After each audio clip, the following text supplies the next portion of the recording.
Bueno, pues intentaré brevemente compartiros algo que tocó mi corazón estos días, esta semana. Se encuentra el versículo que voy a compartir en 1 de Timoteo 6. Voy a usar la versión Nueva Traducción Viviente. Y la segunda parte del versículo 11. 1 de Timoteo 6, versículo 11 y 12.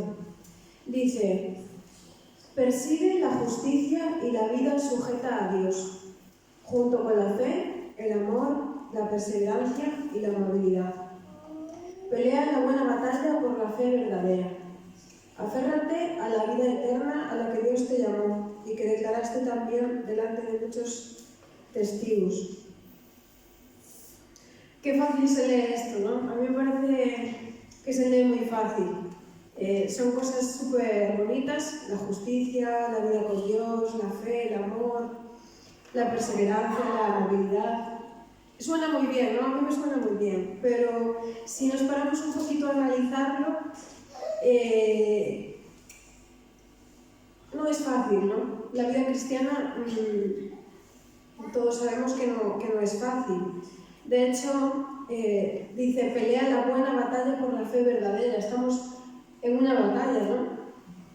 Y si nos fijamos en el resto de los verbos que aquí se nombran, aférrate a la vida eterna a la que Dios te llamó. No te dice, mira, acuérdate, no, aférrate, agárrate fuerte a eso, ¿no? Persigue la justicia, la vida sujeta a Dios, la fe, el amor, la perseverancia. Persigue. ¿Qué os inspira persigue? A mí me inspira esfuerzo, me inspira correr, me inspira movimiento. Me parece que estos versículos nos dicen que la realidad que estamos viviendo, que no nos debe de extrañar que alcanzar nuestros objetivos en la fe es una labor larga, tediosa y esforzada, ¿no? Y creo que con facilidad tendemos a despistarnos de la realidad que vivimos, y es que vivimos una encarnizada batalla por la fe verdadera, ¿no? Y sobre todo cuando las cosas van bien, vivimos tiempos de bonanza, somos felices, todo es perfecto, parece que todo va rodado y que no estamos en una batalla. Pero yo te digo, y me digo, que no bajes la guardia, que estamos en una batalla diaria como creyentes, ¿vale? Y pensando en estas cosas, en estas realidades que vivimos en esta batalla, me gustaría brevemente citaros algunos aspectos prácticos que, de un modo u otro, yo he entendido o experimentado o experimento, y que Dios ha puesto en mi corazón para animarme y retarme. Y bueno, espero que sean para ti también de utilidad. En primer lugar, lo primero que a mí me ayuda y algo que trato de poner en práctica desde hace muchos años es: sustituye las acusaciones de tu propia mente y las acusaciones del enemigo por verdades eternas e invariables de Dios. En otras palabras, combate. Efesios 6, 12 y 13 dice: pues no luchamos contra enemigos de carne y hueso, sino contra gobernadores malignos y autoridades del mundo invisible, contra fuerzas poderosas de este mundo tenebroso y contra espíritus malignos de los lugares celestiales. Por lo tanto, pónganse todas las piezas de la armadura de Dios para poder resistir al enemigo en el tiempo del mal. Así, después de la batalla, todavía seguirán de pie, firmes. Y me gustaría centrarme en el versículo 17, en esta parte de la armadura, que dice: pónganse la salvación como casco y tomen la espada del Espíritu, la cual es la palabra de Dios. Así que si tienes un pensamiento X, tu reacción tiene que ser: ¿qué dice Dios acerca de esto? Si tu mente te está diciendo: mira tu pecado del pasado, mira cómo has sido, mira cómo has vivido todos esos años, qué vida más mala, o el daño que has hecho a otros, o si has robado, o si has, no sé, la situación que sea, ¿no? Si tú sabes que has sido perdonado por Jesús y has confesado tu pecado y sabes que Él te ha perdonado, puedes decir con fe: tu palabra dice que clavaste mis pecados en la cruz, que me lavaste de toda maldad. Puedes tomar esos versículos, incluso puedes orar y decirle, Señor, me pasa esto, estoy luchando con esto, pero tú dices esto y esto y esto. Si te agobia un pensamiento, no sé, otro ejemplo, que no eres digna, mira, no sé, quizá no lo fuéramos, pero por gracia ahora lo somos. Y somos escogidos, es más, somos reyes y sacerdotes. Es bueno recordar estas cosas, ¿no? Entonces, combate con la palabra. En segundo lugar, recuerda el amor de Dios pensando en ti, amándote antes de que ni siquiera pensaras en Él y sufriendo por ti cuando tú eras su enemigo, ¿no? Él pensó y piensa en ti, quiere lo mejor y lucha y luchará por ti. Nunca te abandonará ni te desamparará. No hay nada que te pueda separar de Él. Incluso cuando otros te pudieran juzgar, incluso cuando nosotros mismos a veces nos hemos encontrado juzgando a otros, Dios jamás rechaza el corazón contrito y humillado. Tu contador es puesto a cero. Cada mañana dice la palabra que se renuevan sus misericordias, así que podemos empezar de nuevo.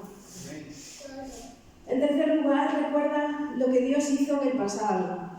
Ya alguna vez hablé de esto con otros ejemplos y me parece esencial, ¿no? ¿Cuántas maravillas hace Dios y ha hecho en nuestra vida y sigue haciendo, ¿no? Y yo diría que con súper facilidad nos olvidamos.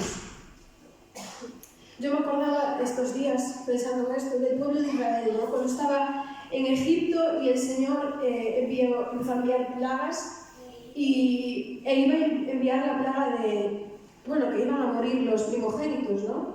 del pueblo de Egipto. ¿Y qué mandó hacer Dios? Mandó pintar de sangre los dinteles de las puertas para que esas familias fueran salvadas y esos niños no murieran. Y me acordaba de que el Señor les dijo que hicieran esa fiesta, que hicieran esa cena todos los años para recordar lo que Dios había hecho, para que sus hijos pudieran conocer lo que Dios había hecho por ellos en el pasado.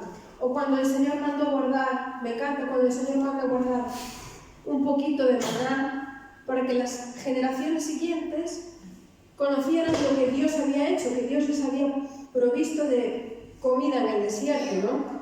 Esas generaciones no iban a vivir eso, pero ellos se lo iban a contar y iban a enseñar el maná. ¿Y por qué Dios hizo esto? Y a lo largo de la Biblia, ¿no? Porque hasta Jesús cogió esos símbolos, cosas básicas de nuestra vida, el pan, el vino, para que nos acordemos, agradezcamos y nos acordemos y recordemos lo que Él hizo. Pues porque somos olvidadizos. Con muchísima facilidad nos olvidamos de las cosas grandiosas que Dios ha hecho y sigue haciendo, ¿no? Entonces, creo que es esencial que hagamos un esfuerzo por recordar lo que Dios ha hecho en el pasado y no solo recordar, sino que compartamos lo que Dios ha hecho y está haciendo en nuestras vidas. A mí me encanta cuando hay una reunión de compartir y la gente comparte las maravillas de Dios, eso alimenta nuestra fe, nos alienta, ¿verdad? En cuarto lugar, estos son sin orden, ¿vale? Todos para ti son importantes y ponlos en el orden que quieras. En el cuarto lugar, pon tus dones en acción. Aun si crees que no tienes mucho que aportar, o que no estás capacitado, o que no eres digno, pidamos al Señor que nos ayude, guíe y capacite y utilice en lo que Él quiera. Y también que nos ayude, o por lo menos yo a veces tengo que orar por eso, que nos ayude a querer también tener esta disposición, porque no siempre la tenemos, ¿verdad? Y un versículo que me siento muy identificada es 1 Corintios 1:27, que dice: Dios ha escogido lo necio del mundo para avergonzar a los sabios, y Dios ha escogido lo débil del mundo para avergonzar a lo que es fuerte. Así que si Dios te ha escogido, ¿quién eres tú para decir que Dios ha hecho algo mal? En quinto lugar, no dejemos de orar. Perseveremos en orar. Yo, ya digo, el jueves no pude estar, pero escuché la predicación que nos compartía Antonio y la verdad es que me bendijo un montón, porque nos hablaba de precisamente esto, de la parábola del juez injusto, ¿verdad? Y de cómo muchas veces Dios nos contesta al instante y muchas veces, pues no. tarda años. Él contaba que en su vida tardó años en ver cosas. Y también un día, hace un tiempo, hablaba de esto con mi madre, por ejemplo, y me decía que hay cosas que Dios nos contesta rápido y hay cosas que estás 30 años orando por ellas, ¿no? Y es un poco así, pero me gustaría dejaros en este sentido lo que dijo Jesús en Mateo 7:7, dijo: sigue pidiendo y recibirás lo que pides, sigue buscando y encontrarás, sigue llamando y la puerta se te abrirá, pues todo el que pide recibe, todo el que busca encuentra, y a todo el que llama se le abrirá la puerta. En siguiente lugar, busca aumentar tu fe. Dice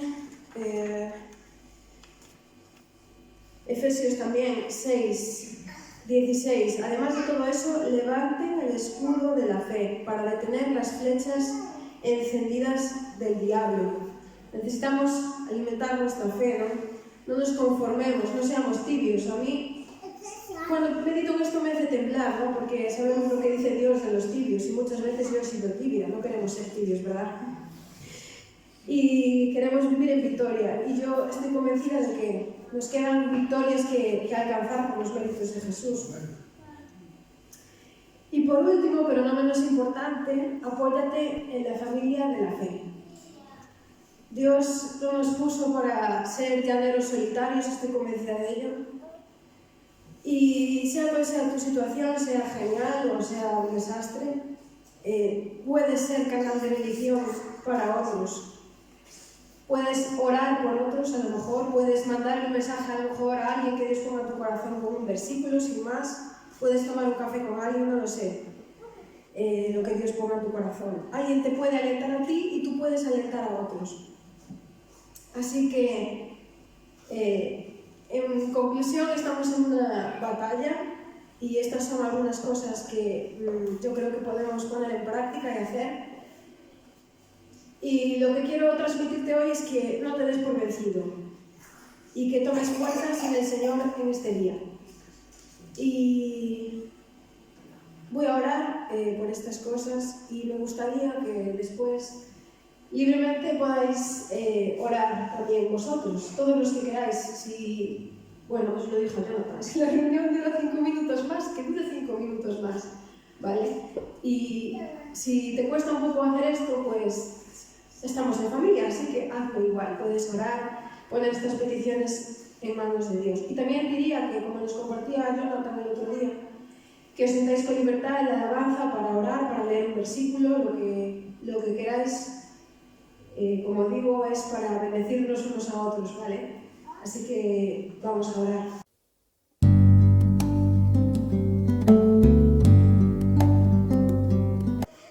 Bueno, buenos días. Buenos días. Como dicen por ahí, buenos días nos de Dios. Bueno, que no sea una frase hecha, ¿verdad? ¿No? Bueno, vamos a leer hoy un versículo que es 2 versículos que son muy cortos, pero que son potentes. A veces pasan las cosas de Dios en la Escritura desapercibidas, pero si nos paramos a estudiar cada versículo, veremos que son potentes algunos, sobre todo. La palabra de Dios es potente, amén. Yo no sé vosotros, pero creo que es potente, ¿no? Que Dios nos ayude a tenerla en nuestra cabecera, en nuestro pensamiento, en nuestro corazón, amén. Y para eso hay que leerla, claro, y meditarla. Dice así, Génesis 32, 1 y 2, dice: Jacob siguió su camino. Había salido de la casa de Labán, de su tío, y dice que Jacob siguió su camino y le salieron al encuentro ángeles de Dios, porque podían ser ángeles de otro tipo, ¿no?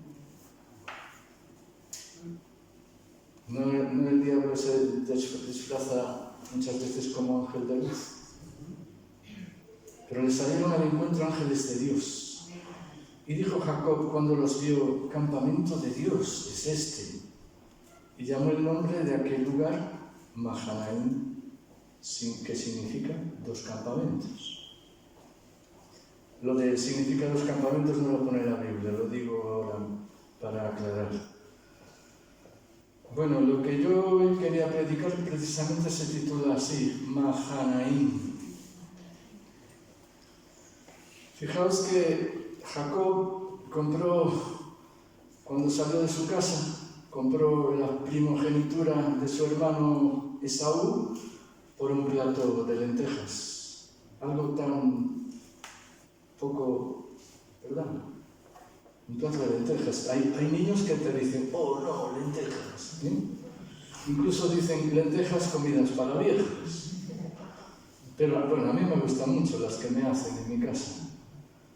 Pero las lentejas, hombre, dime un buen estofado, yo qué sé, otro tipo de plato, pero un plato de lentejas. Y Esaú picó el anzuelo y tenía tanta hambre que tomó ese plato de lentejas. Cuando estaba en casa de su tío Labán, se enamoró de Raquel.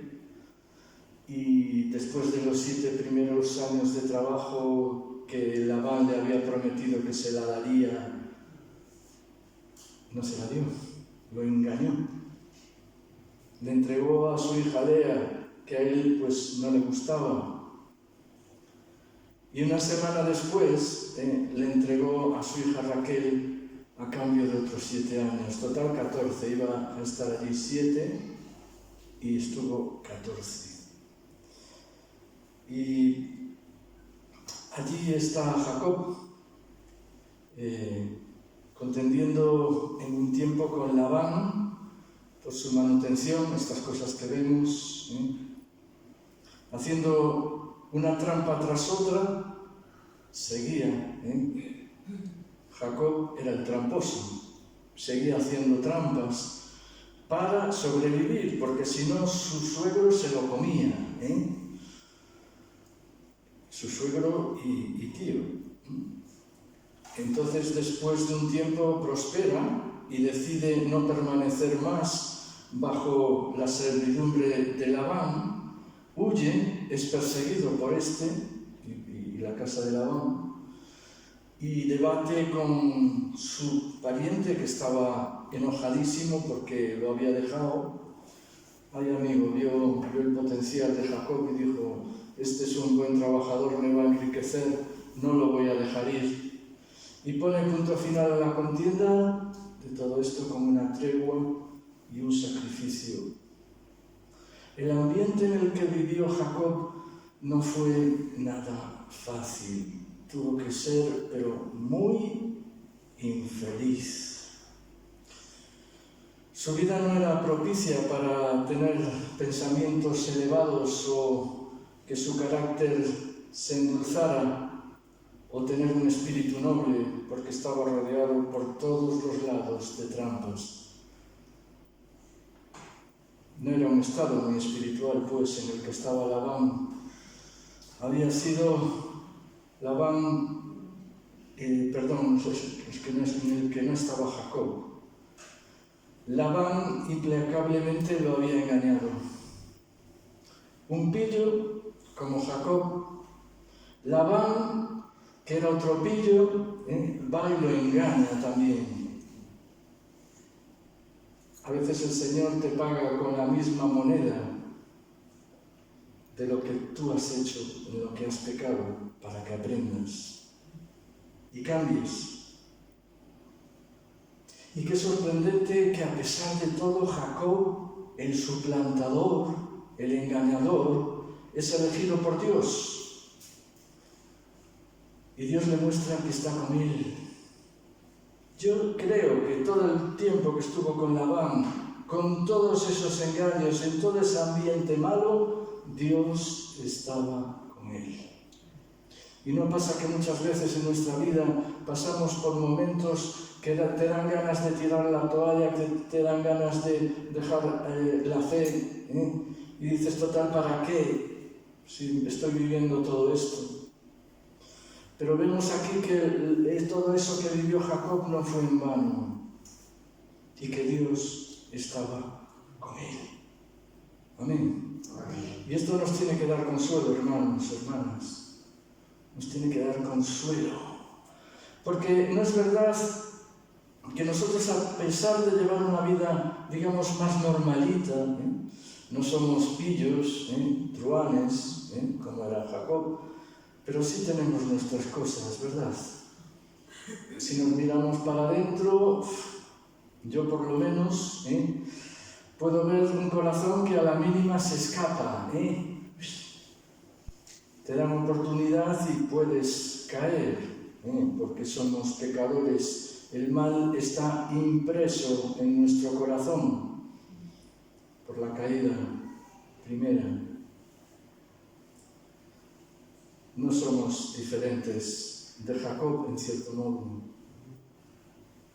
Somos personas que somos pecadores. Amén. Nuestro lado malo nos persigue. ¿Acaso a ti no te persigue? A mí sí. Y tengo que luchar para que el lado malo no me coma. Y estamos en un periodo que la Biblia le llama de santificación, es decir, de conversión de los malos caminos en un buen corazón. Y estamos en el taller. Amén. Yo no sé tú, yo creo que estoy en el taller de Dios. Y vemos a Dios ahí obrando, abriendo nuestro capó, obrando en el motor, cambiando piezas, restaurando, porque lo necesitamos. Por eso Cristo murió por nosotros, porque los seres humanos necesitamos de Dios. Necesitamos que Él nos cambie. ¿Acaso, por otro lado, no tenemos cosas buenas? Tenemos la imagen de Dios. Gloria a Dios, qué bien. Y yo a veces cuando se predica, y yo mismo predico, de que somos malos, malísimos, por otro lado pienso, bueno, pero tenemos cosas buenas, ¿o no? Tenemos cualidades, Dios te ve como una cosa buena. Dios veía a Jacob como algo bueno, que tenía un potencial bueno, y así lo hizo, siguió con él.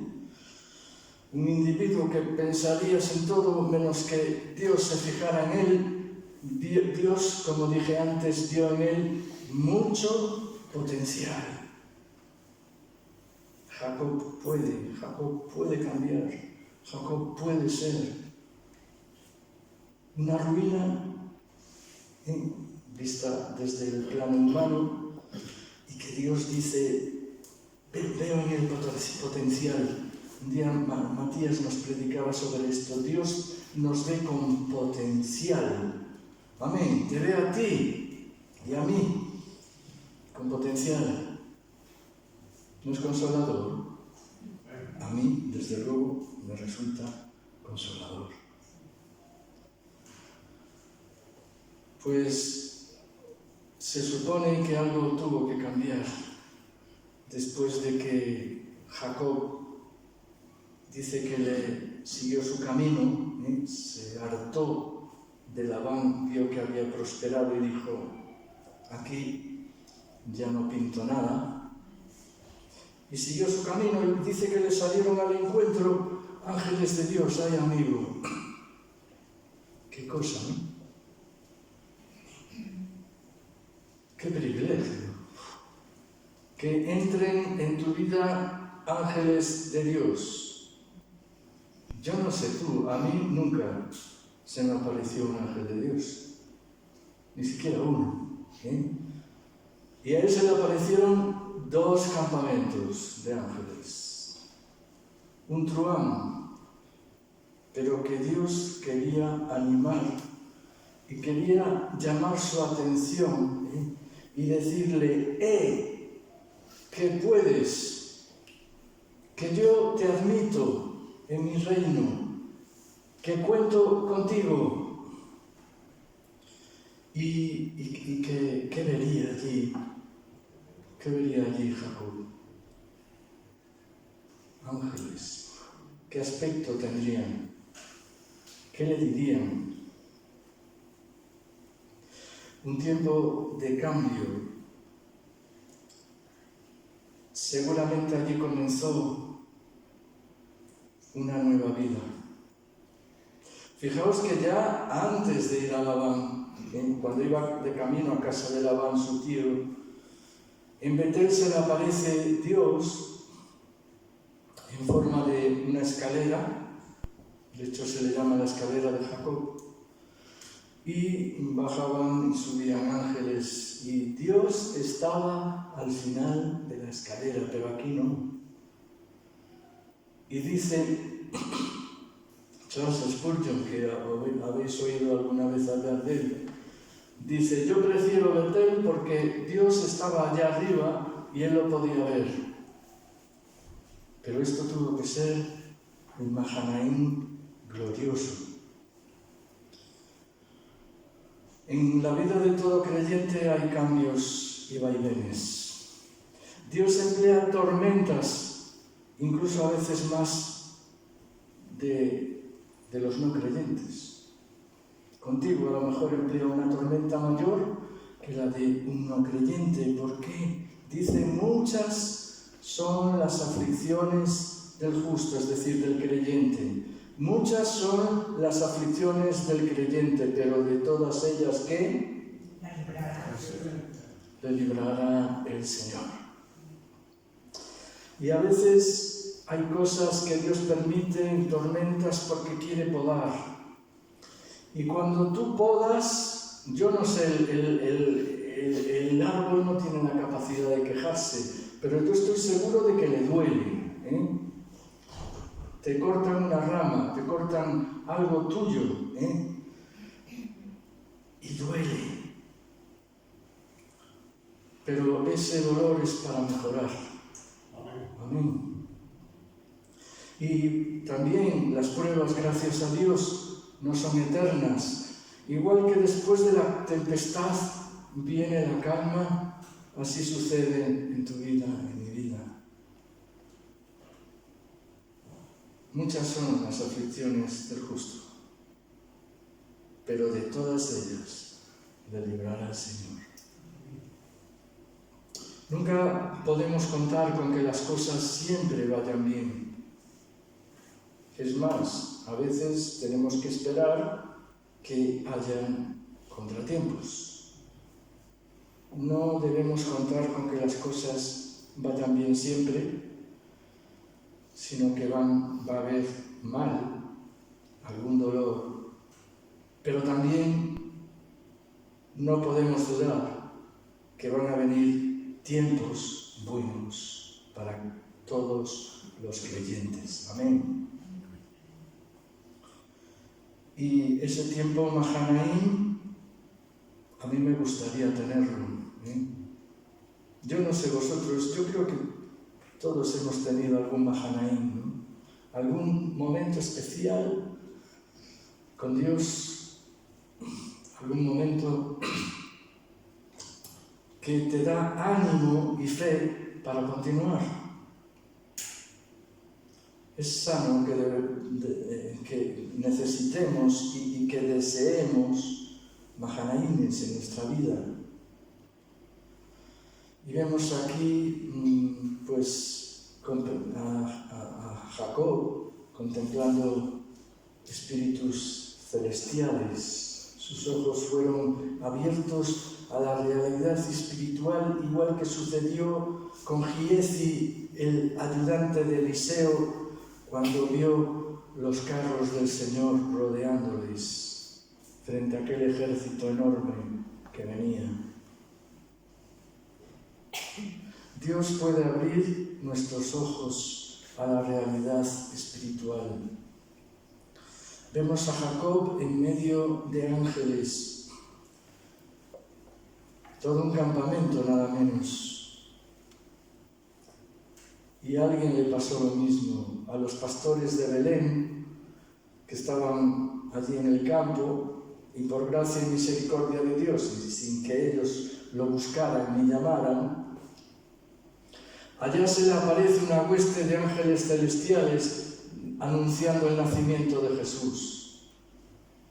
¿Cómo sería aquello, como para echarte a temblar y no olvidarlo en toda tu vida? Pero también el ánimo que eso da, yo creo que no lo recibe cualquiera. Jacob no quería o no esperaba aquel encuentro.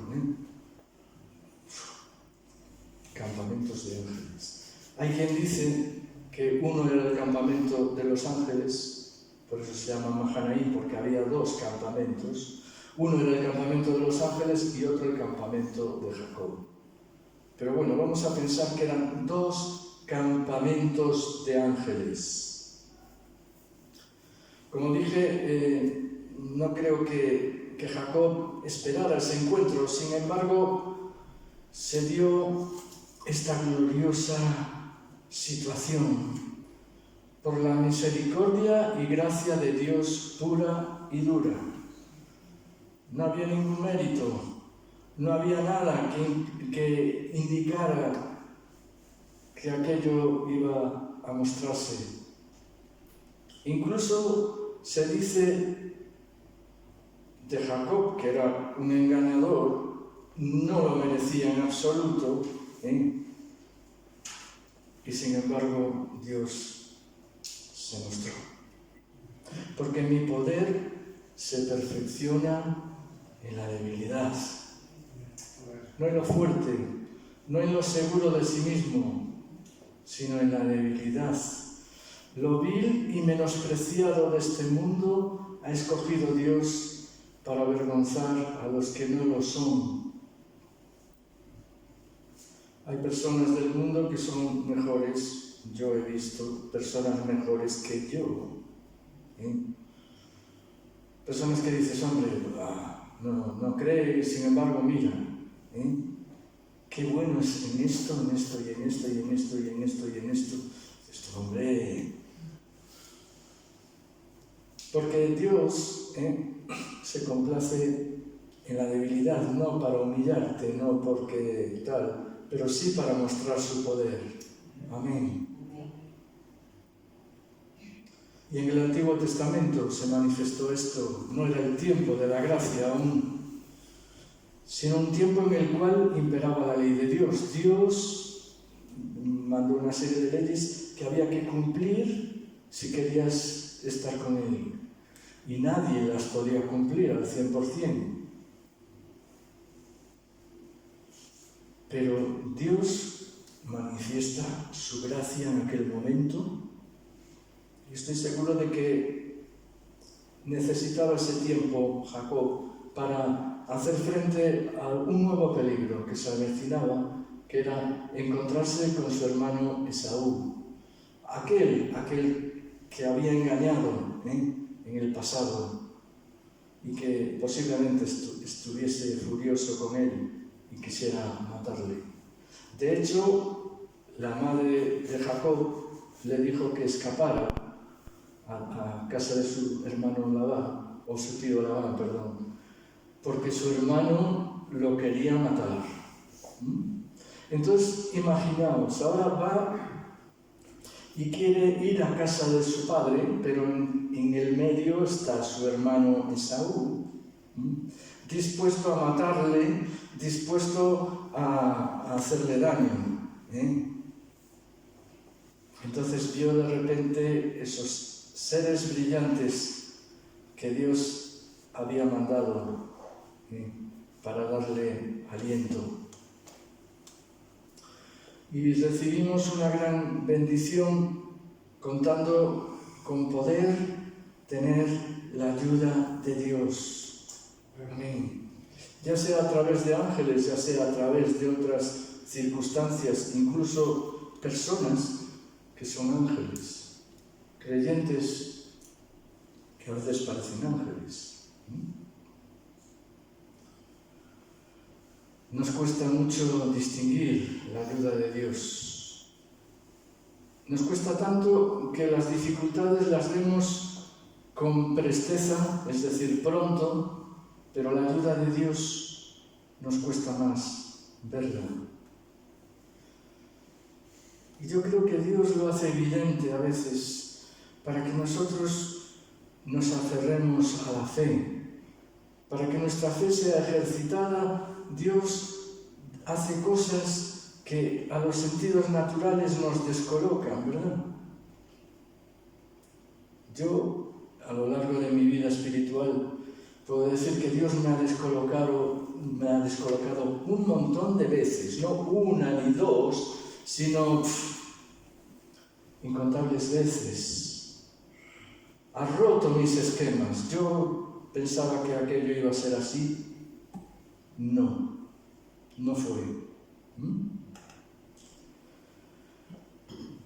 ¿Por qué? Porque Dios quiere que vivamos por la fe, no por nuestros sentidos ni nuestros esquemas.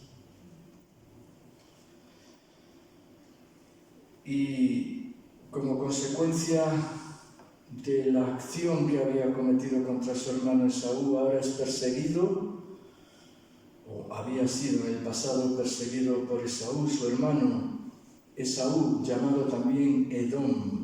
¿No suena Edom?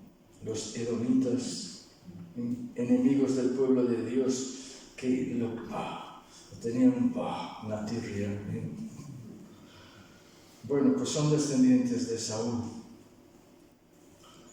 Y aprovechándose Jacob de lo impulsivo que era su hermano,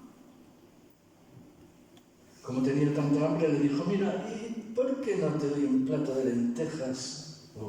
Más bien, fue él, Esaú, el que le pidió el plato de lentejas, pero él le hizo picar el anzuelo. ¿Y por qué no me das tú la primogenitura? Es decir, todos los privilegios de la herencia de nuestros padres, ¿por qué no me las das a mí? Y Jacob cae en la trampa, el padre, y le da la primogenitura a Jacob. Y cuando su hermano Esaú se entera de lo que ha pasado, llevado por sin pensar las consecuencias, por un plato de lentejas, lo que había pasado tan tremendo, pues quiere matarle. Y nosotros, ¿no es verdad que a veces por un plato de lentejas pecamos? Entiendas el plato de lentejas, el placer, ¿verdad? Placer ilícito. A veces caemos. En comer el plato de lentejas es igual lo que pase, pero sí pasa, ¿vale? Y entonces, ¿qué fue lo que le pasó a Adán y Eva, no? El plato de lentejas era la sabiduría de Dios, que iban a ser como Dios. Y después, fijaos, después de que hayan pasado años en la casa de Labán, su conciencia cambió. Ya era más sensible, ¿verdad? Y entonces empezó a tener miedo, sentir miedo de aquellas consecuencias. Su conciencia le remordía. Tenía miedo. Voy a encontrarme con mi hermano y después de lo que he hecho, a ver cómo reacciona. Y nos fijamos como Jacob, a lo largo de estos años de sufrimiento, su corazón fue reblandecido. Su corazón era reblandecido. Y podemos nosotros mismos, cuando pasamos una prueba, nuestro corazón es reblandecido. Aprendemos un montón de cosas, yo no sé, pero aprendemos un montón de cosas que de otra forma no las aprenderíamos.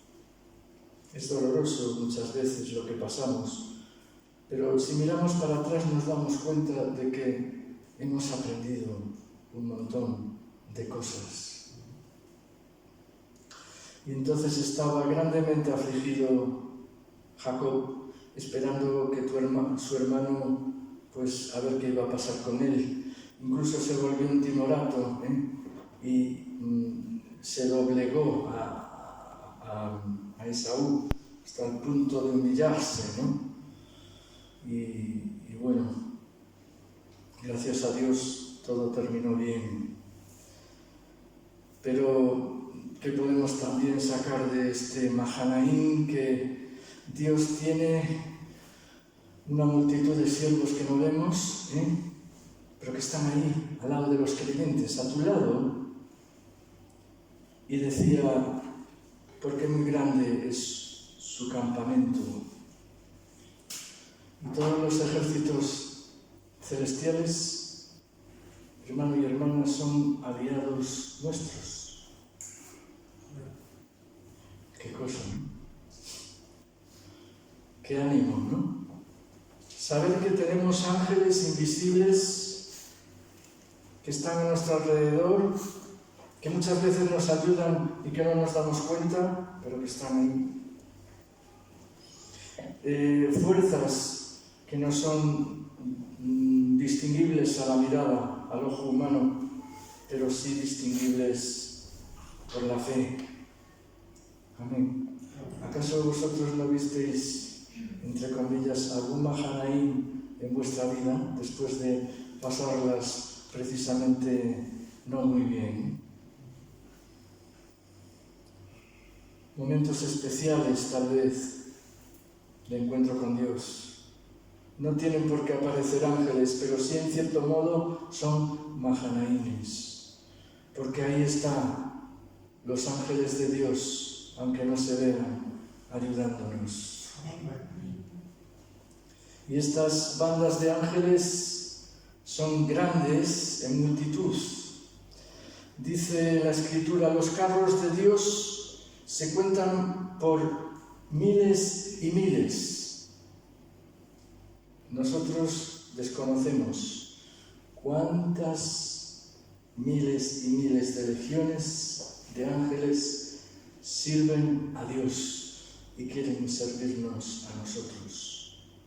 Lo dicen Hebreos, que están al servicio de aquellos que creen en Dios. Amén. Dios puede, si quiere, mandar una visión de ángeles, pero otras no. La mayoría de las veces no.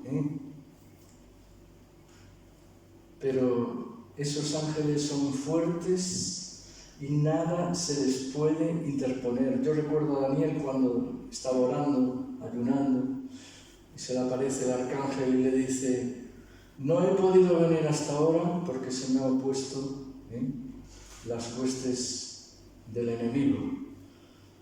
Pero que sepas que desde el primer momento en que has abierto tu boca y has pedido, los ángeles se han puesto en camino. Le dijeron a Daniel.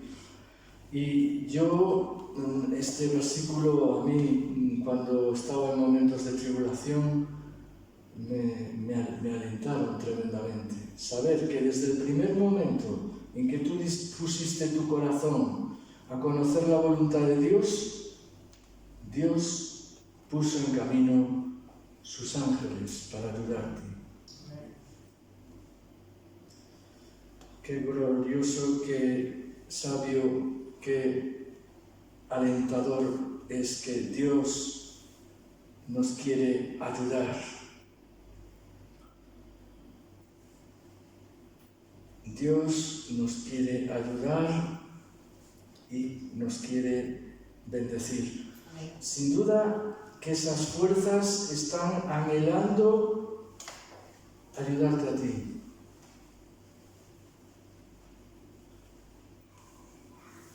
Ángeles que vinieron para ayudarle.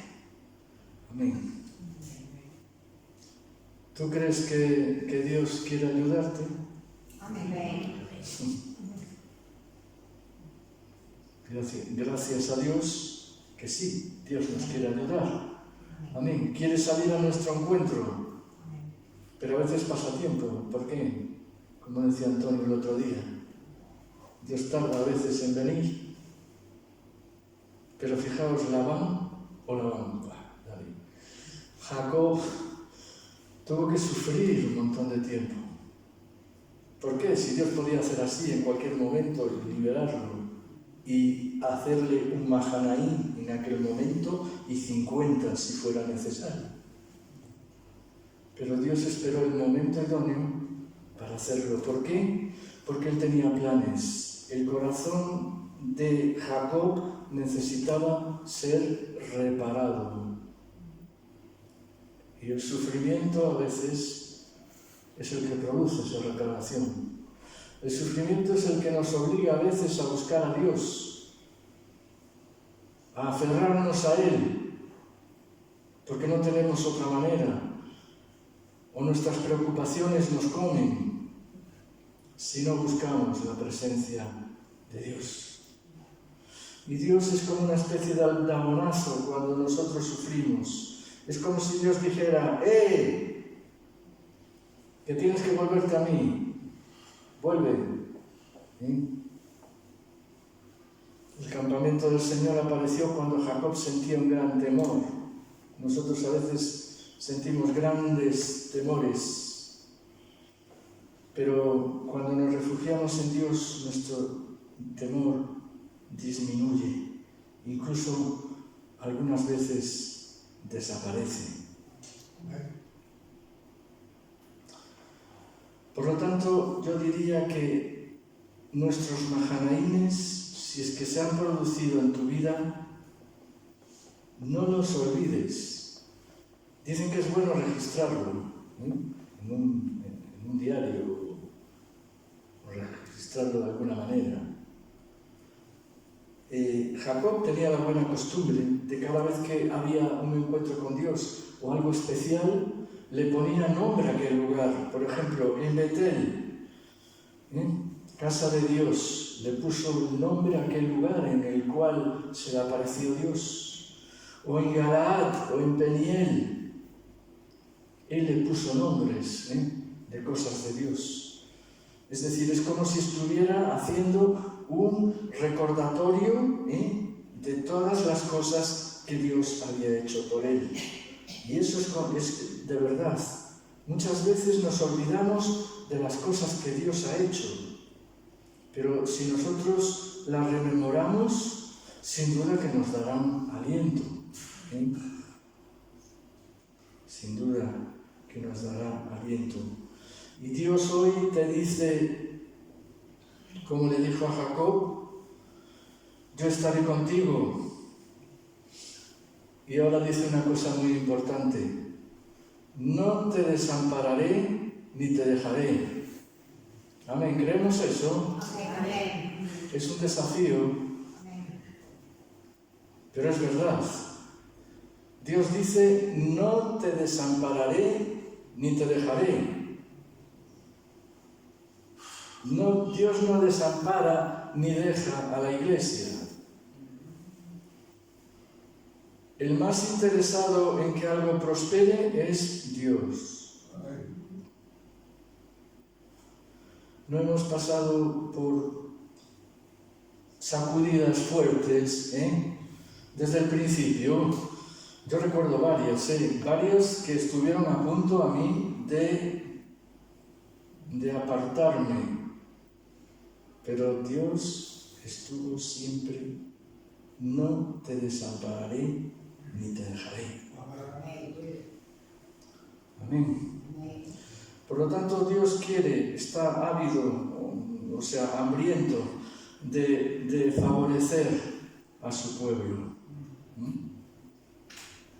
A veces pensamos: Dios me ha dejado, pero no es verdad. No te desampararé ni te dejaré. De hecho, en Hebreos lo dice, ¿no?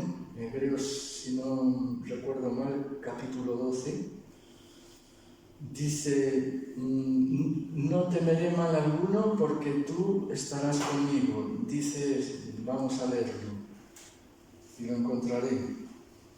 Si tenéis un poco de paciencia y me esperáis, lo leemos en alto ¿Cómo? 13:5, ¿verdad? Ya es el 13, no el 12. ¿Ves? Gracias, Jonathan. Dice, sean vuestras costumbres, y esto va para vosotros y para mí, sean vuestras costumbres sin avaricia, contentos con lo que tenéis ahora, porque Él dijo, no te desampararé ni te dejaré. De manera que podemos decir confiadamente, el Señor es mi ayudador, no temeré lo que me pueda hacer el hombre. Amén. Pues amén, que así sea.